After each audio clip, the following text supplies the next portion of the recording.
Sir forensic expert, sir Aadhaar officer. குற்றங்கள்ல ஈடுபடுறவங்க அவங்களோட கைரேகையை வச்சு குற்றவாளிய கண்டுபிடிக்கிறதுல இவங்க எக்ஸ்பர்ட்.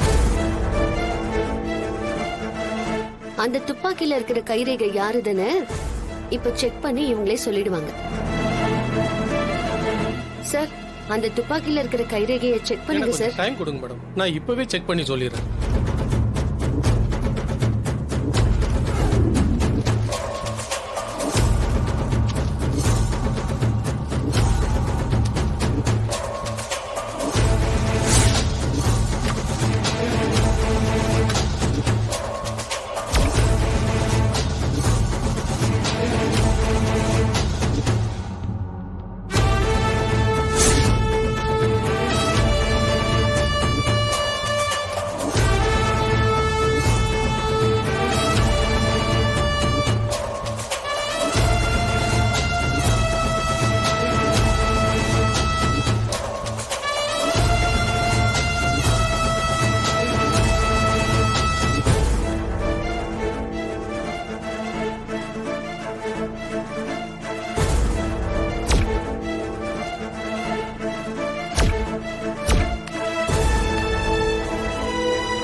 சார், அந்த துப்பாக்கில இருக்கிற கைரேகை யாரோடதுன்னு தெரிஞ்சிரும்ல?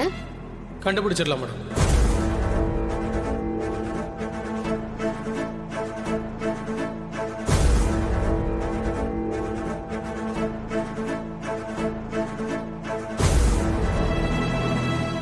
பாத்தீங்களா, மேட்ச் ஆயிடுச்சு.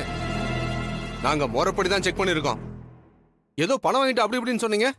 சார், ஒரு நிமிஷம் இருங்க. சீன் முடியறதுக்கு முன்னாடி சீன் போடாதீங்க. எந்த பேரு மேட்ச் ஆகுதுன்னு பாருங்க.